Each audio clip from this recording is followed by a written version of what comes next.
أعوذ بالله من الشيطان الرجيم بسم الله الرحمن الرحيم الحمد لله والشكر لله على نعمه المتغامرة والصلاة والسلام على سيدنا ونبينا محمد وآله وصحبه وسلم اللهم آتنا من عندك رحمة وعلمنا من لدنك علما نافعا وانفعنا بما علمتنا واجعلنا هداة مهتدين ولا تجعلنا ضالين مضلين برحمتك يا أرحم الراحمين. أما بعد, para jamaah subuh gabungan yang dirahmati Allah Subhanahu wa taala, yang terhormat Dr. Mulyadi yang baru saja mengisi kajian kitab Syaraf Al-Ummah Al-Muhammadiyah yang ditulis oleh Sayyid Muhammad bin Alwi Al-Maliki, kepada pengurus jamaah subuh gabungan, kepada keluarga besar Masjid Silaturrahim yang dirahmati Allah, kepada para asatidzah yang dimuliakan Allah, salamullahi alaikum jami'an wa rahmatullahi wa barakatuh. Para jamaah yang dimuliakan Allah,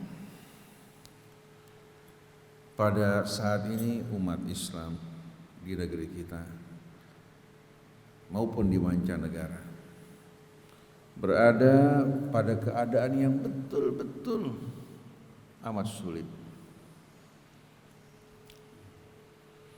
di mana kaum muslimin diarahkan pada saat ini untuk menyamakan di antara iman dan syirik, di antara iman dan syirik, di antara yang hak dan batil. Batas di antara keduanya diupayakan untuk dihapuskan, hingga umat Islam memandang mereka-mereka yang tidak seiman dengan mereka sebenarnya juga berjalan dalam keyakinan yang benar. Oleh karena itu mereka mengatakan bahwa keyakinan Trinitas sebetulnya tidak bertentangan dengan ajaran tauhid. Bahkan lebih parah dari itu, kalangan mereka berdalil, kalau kalian menuduh kami meyakini Trinitas, di tengah-tengah umat Islam bahkan Tuhan lebih banyak. Mereka meyakini 99 nama. Jadi mereka menganggap bahwa Asmaul Husna ini di mata mereka sama dengan Trinitas. Dan subhanallah, yang mengucapkan hal ini bukan dari kalangan siapa? Bukan dari kalangan orang-orang di luar Islam semata-mata. Tokoh-tokoh agama yang menjadi sorotan dan ikutan di tengah-tengah kita juga menegaskan hal ini. Mereka mengatakan yang memperanakan, yang diperanakan, dan Ruh Kudus yang dihembuskan sebetulnya ketiga pribadian yang kembali kepada yang satu. Sama dengan Asmaul Husna, nama-nama Allah ini kembali kepada yang satu. Lalu kita bertanya, apa makna arti Allah menurunkan suratul Ikhlas? Qul huwallahu ahad, Allahus samad, lam yalid wa lam yulad wa lam yakun lahu kufuwan ahad. Lalu apa arti firman Allah yang berfirman laqad kafara alladziina qalu innallaha huwal masih ibnu maryam. Laqad kafara alladziina qalu innallaha thalithu thalatha. Dua ayat yang tegas dalam suratul Maidah menegaskan sungguh telah kafir orang-orang yang mengatakan bahwa Allah adalah Al-Masih Isa ibnu Maryam. Ayat yang lain, itu ayat berikutnya, sungguh telah kafir orang-orang yang mengatakan bahwa Allah salah satu di antara tiga. Innallaha thalithu thalatha, seperti keyakinan yang diyakini umat Nasrani saat ini. Bukan umat Nasrani yang mengikuti Al-Masih alaihi salatu wassalam, tapi umat Nasrani pada saat ini yang telah mengalami perubahan semenjak Konsili Nisia pada tahun 325 Karena sebelumnya gereja-gereja selain gereja Paulus dikenal dengan nama gereja Rasul yang meyakini bahwasannya Al-Masih adalah Abdullahi wa Rasul. Tapi melalui konsili Nisia pada tahun 325 dengan prakarsa dari Konstantin, pimpinan Romawi, gereja Paulus mengundang gereja-gereja sedunia untuk berkumpul di Nisia yang sekarang berada di wilayah Turki. Tahu-tahu di sana bukan diajak musyawarah, tapi mereka mendengarkan deklarasi dari gereja Paulus bahwa Al-Masih atau Yesus bukan sebagai Rasul, tapi dia sebagai anak Bapa yang turun untuk menebus dosa-dosa umat manusia. Siapa yang beriman Yesus sebagai anak Tuhan, maka Yesus akan menebus dosa-dosa mereka. Ini ucapan sebagaimana yang diucapkan diantaranya oleh James Swaggart yang pernah berdialog dengan Ahmad Didat. Tahu-tahu gereja Paulus mendeklarasikan bahwa Yesus adalah penitisan penjelmaan dari Bapa di surga. Kemudian mereka menegaskan bahwa kitab Injil yang dianggap sah oleh apa? Oleh negara dan gereja Paulus adalah 4 Injil yang sekarang ini: Matius, Lukas, Yohanes, dan Markus. Padahal dalam 4 Injil tersebut tidak ada satupun ucapan yang mengatakan bahwa Yesus sebagai anak Tuhan. Waktu berlangsung cukup lama, dengan kekuatan mereka berhasil menanamkan keyakinan tersebut dan membantai musuh-musuh mereka. Nah, pada saat ini hadirin sekalian, kita saksikan umat Islam yang berpecah belah, ulama-ulamanya berselisih, bertentangan satu dengan lainnya, apalagi kecondongan kecintaan pada dunia membuat mereka ketika berhadapan dengan kondisi ini cenderung untuk melakukan toleransi yang diharamkan oleh Allah Subhanahu wa taala. Toleransi yang dibenarkan, masing-masing menjalankan keyakinannya tanpa saling mengganggu. Tapi toleransi yang tidak dibenarkan, kita menganggap keyakinan mereka yang tidak benar sama dengan keyakinan kita. Oleh karena itu Allah tegaskan, qul ya ayyuhal kafirun la a'budu ma ta'budun wa la antum a'biduna ma a'bud wa la ana a'bidum ma abattum wa la antum a'biduna ma a'bud lakum dinukum waliyadin. Saya di Masjid Sunda Kelapa ketika akan menyampaikan narasi, seorang jamaah mengatakan, Ustaz, salah satu tokoh Masjid Sunda Kelapa menganggap Trinitas sama dengan Asmaul Husna. Bayangkan, ketika saya mendengarkan hal ini saya terkejut luar biasa. Pada saat itu juga saya sampaikan di tengah-tengah para jamaah, walaupun mungkin dianggap ini menurut sebagian orang tidak sama sekali elegan, karena saya melakukan kritik terhadap salah satu tokoh yang menjadi yang menjadi Dewan Syura di Sunda Kelapa. Tapi ini masalah kebenaran yang mesti dijelaskan, karena dia menjelaskan juga di muka umum. Nah, kalau kita perhatikan para jamaah bersama-sama, di antara Asmaul Husna dan Trinitas terdapat perbedaan yang amat jauh. Asmaul Husna yang Allah Subhanahu wa taala ajarkan kepada kita melalui kitabnya merupakan asma-asma yang berisikan sifat-sifat kebesaran keagungan Allah Subhanahu wa taala, yang bertujuan untuk memperkenalkan Allah kepada kita. Kalau seorang bertanya siapa itu Allah, maka Asmaul Husna menerangkan kepada kita siapa itu Allah dengan jelas. Jadi Asmaul Husna merupakan sifat-sifat kebesaran keagungan yang kembali kepada Allah. Oleh karena itu kita saksikan selalu Asmaul Husna merupakan keterangan dari lafzul jalalah. Allah la ilaha illallah. Di saat orang bertanya siapa itu Allah, la ilaha illallah. Al-Hayyu Al-Qayyum la ta'khudhuhu sinatun wa la naum lahu ma fis samawati wa ma fil ard man dhal ladzi yashfa'u 'indahu illa bi idnihi ya'lamu ma baina aydihim wa ma khalfahum wa la yuhituna bi syai'in min 'ilmihi illa bima syaa' wasi'a kursiyyuhus samawati wal ard wa la ya'uduhu hifdhuhuma wa huwal aliyyul azim. Begitu orang bertanya siapa Allah, Allah menerangkan tentang dirinya agar tidak membuat kita meraba-raba. Begitu juga pada akhir suratul Hasyr. Huwallah, siapa dia Allah? Alimul ghaib wasyahadah. Huwar Rahman Ar-Rahim. Huwallahu alladzi la ilaha illahu al-Malik Al-Quddus As-Salam Al-Mu'min Al-Muhaimin Al-Aziz Al-Jabbar Al-Mutakabbir. Subhanallahi amma yusyrikun. Huwallahul khaliqul bari'ul musawwiru lahul asma'ul husna. Yusabbihu lahu ma fis samawati wal ard wa huwal azizul hakim. Jadi nama-nama ini nama-nama yang menunjukkan kebesaran dan keagungan Allah, bukan merupakan dewa-dewa kecil di sisi Allah Subhanahu wa taala. Di saat kita mengucapkan basmalah bismillah, siapa itu Allah? Ar-Rahman Ar-Rahim, Maliki Yaumiddin. Semua hari sekalian kembali kepada Allah Subhanahu wa taala. Jadi sifat-sifat kebesaran tersebut adalah sifat-sifat yang Allah Subhanahu wa taala namakan dengan nama, bukan sifat, untuk menghindari anggapan bahwa sifat Allah sama dengan sifat makhluknya. Kalau sifat makhluk tidak menyatu dengan makhluk. Kalau kita katakan fulan sebagai seorang penyair, seorang dokter, dia tidak lahir sebagai seorang penyair. Kalau kita katakan fulan sebagai seorang alim, tidak lahir dengan ilmu, beda dengan Allah. Ilmunya menyatu dengan Allah.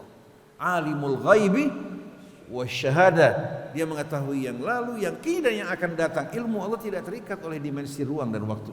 Beda dengan ilmu manusia yang merupakan sifat aridah, bukan sebagai sifat dzatiyah yang menyatu dengan dirinya, tapi sifat yang muncul setelah dia belajar, dia berusaha, dan semua yang dimiliki adalah anugerah dari Allah. Sedangkan Allah tidak bersumber dari sesuatu. Huwal awal, dialah yang awal, tidak ada sesuatu sebelumnya, dan segala sesuatu berawal daripadanya. Wal akhir, dan segala sesuatu kembali kepadanya, sedangkan Allah tiada akhir. Jadi nama-nama Allah bukan merupakan sekutu-sekutu atau tandingan-tandingan, tapi nama-nama Allah merupakan sifat-sifat kebesaran dan keagungan Allah Subhanahu wa taala yang menyatu dengan Allah Subhanahu wa taala. Sedangkan Trinitas, kita tahu hadirin sekalian, di saat mulai mereka berdoa, mereka membaca dengan nama Bapa di surga, kemudian Anak Yesus di bumi, setelah itu Ruh Kudus. Ini berbicara tentang sifat apa bicara tentang zat? Ini semua merupakan kata benda. Kata benda. Lalu mereka untuk membenarkan keyakinan mereka mengatakan ketiga pribadian ini kembali kepada yang satu, sebagaimana Asmaul Husna kembali kepada yang satu. Beda di antara keduanya.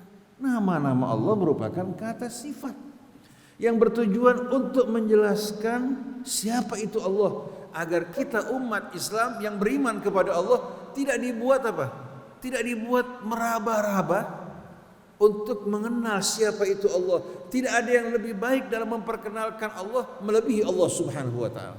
Kita mengenal Allah atas bantuan Allah Subhanahu wa taala, dengan hidayahnya dan petunjuknya melalui kitab yang Allah turunkan, melalui Rasul yang diutus di tengah-tengah kita. Oleh karena itu seharusnya umat Islam bersatu dengan nama Allah. Kalau betul-betul kita beriman pada Allah, jangan sampai madhab-madhab, organisasi-organisasi menjadi sekat di antara kita.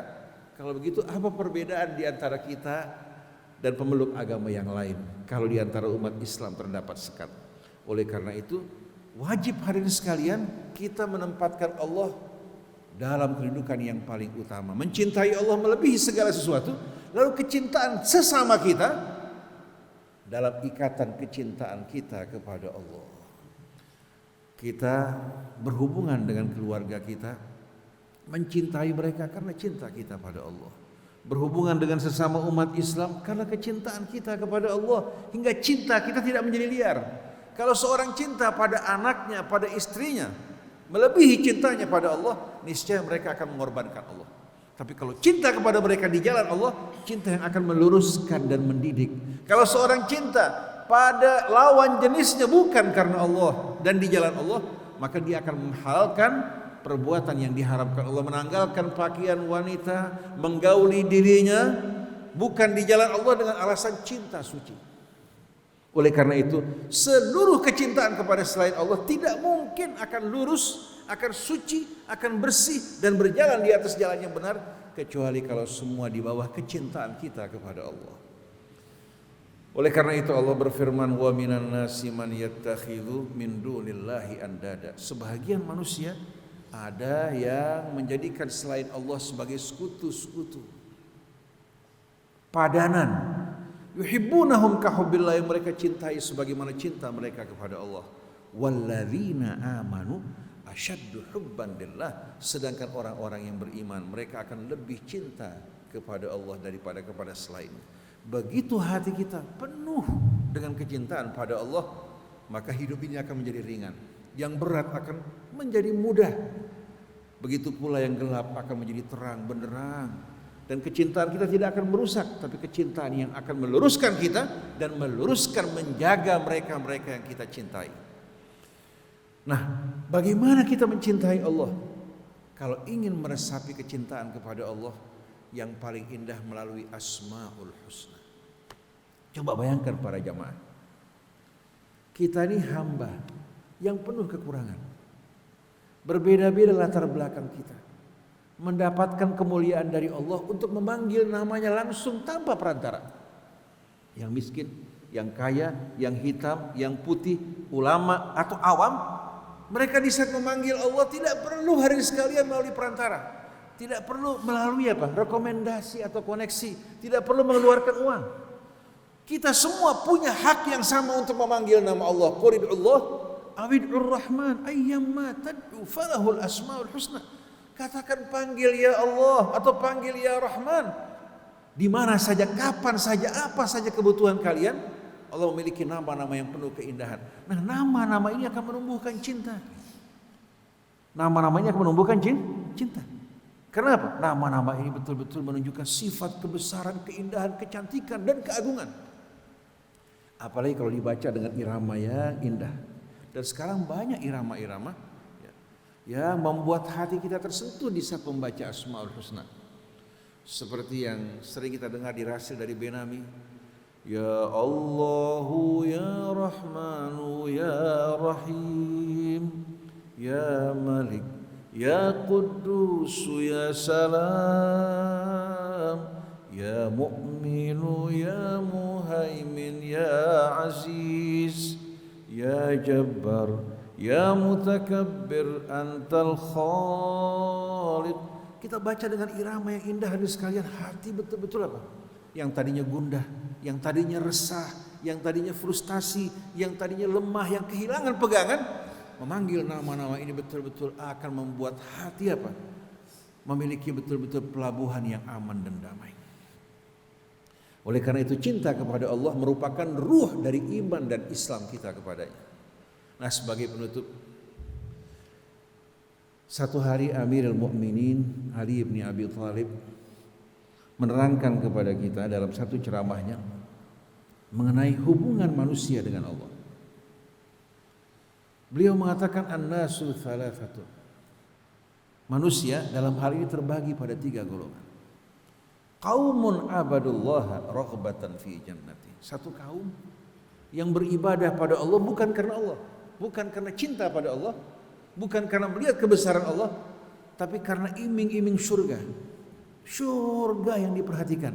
Jadi surga kelihatan di hatinya, Allah nggak kelihatan. Tidak ada satupun orang yang tidak menginginkan surga. Tapi kalau surga menjadi tujuan, berarti surga lebih besar dari Allah Subhanahu wa taala. Imam Ali mengatakan fatilka ibadatut tujjar, itulah ibadahnya para pedagang. Selalu kalau kerja mau lihat untung aja. Nah, kalau lagi tidak terbayang surga, semangatnya juga apa? Kalau nggak ada iming-iming, dia tidak akan sama sekali bersemangat beribadah. Yang kedua, wa qaumun abadullah rahbatan min adzabi. Satu kaum beribadah pada Allah hanya karena takut dari azabnya. Yang mereka bayangkan neraka. Kalau lagi ingat neraka, dia takut.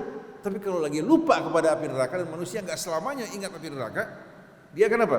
Akan berani melanggar larangan-larangan Allah Subhanahu wa taala. Para pejabat yang korup takut nggak sama neraka? Kalau lagi mendengarkan ceramah mengingatkan hari kebangkitan, ada di antara mereka yang sampai muntah. Tapi begitu mereka keluar bergaul dengan lingkungan mereka, kembali hari sekalian kepada apa? Kepada keadaan mereka semula. Jadi yang mereka lihat neraka di mata mereka seolah Tuhan itu hantu yang menyeramkan, bukan Rahman dan Rahim. Padahal neraka tidak akan diberikan kecuali bagi mereka yang durhaka dan melakukan kejahatan. Orang baik nggak bakal masuk neraka. Kalau beliau mengatakan fatilka ibadatul abidnya, ibadahnya budak. Kalau dicemeti, dicambuk kerja, begitu tidak diawasi, mereka kembali apa? Kembali berleha-leha dan lupa akan kewajibannya. Tidak menyadari bahwa pekerjaan ini akan memuliakan dirinya. Tidak ada satu orang pun yang tidak takut neraka. Tapi kalau beribadah pada Allah karena neraka, kira-kira gambaran Allah di hati dia apa? Gambaran hantu yang mengerikan. Sedangkan golongan yang ketiga, qaumun abadullaha laisa raghbatan li jannati wala rahbatan min adzabihi fahasab wa inna ma'abadullaha hubban lillahi wa syukran lah. Yang ketiga, satu kaum yang beribadah pada Allah bukan karena syurga yang menjadi tujuannya, bukan karena neraka yang ditakuti, tapi karena cinta pada Allah dan syukur kepadanya. Seandainya tidak terdapat kedua-duanya, maka dia sewajibnya sujud pada Allah, bersyukur padanya. Karena apa? Karena semua nikmat yang ada padanya anugerah dari Allah. Masa tidak terdapat rasa syukur dan hutang budi di hati kita? Padahal Allah sirrul wujud, rahasia keberadaan kita, rahasia alam raya dan seluruh isinya, rahasia kebahagiaan kita semua pada Allah. Tapi jahatnya manusia kalau lagi bahagia senang, dia lupa diri. Dia bilang ini hasil usaha kita. Punya anak baik, siapa orang tuanya? Tapi kalau anaknya rusak, takdir mau bilang apa? Betul nggak sekalian? Kalau perempuan dapat suami yang baik, pilihan siapa dulu? Begitu suaminya menyakiti dirinya, takdir semuanya dituliskan Allah. Apa gunanya usaha kita di hadapan takdir? Jadi yang baik untuk dirinya, yang buruk untuk Allah. Tilka idzan qismatun diza. Nah, kira-kira mana yang lebih nikmat?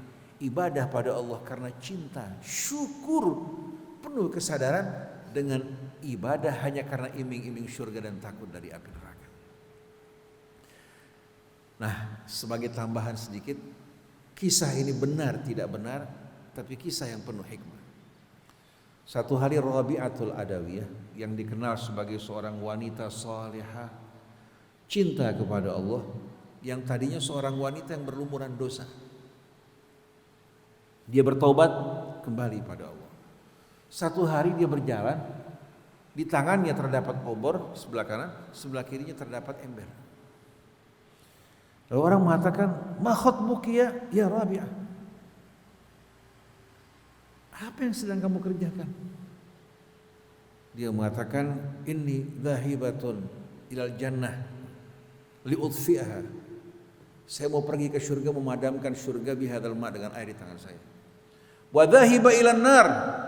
Wa dhahiba ilan nar wa dhahiba ilal jannah li ahriqaha. Saya ingin pergi ke surga dan membakar surga.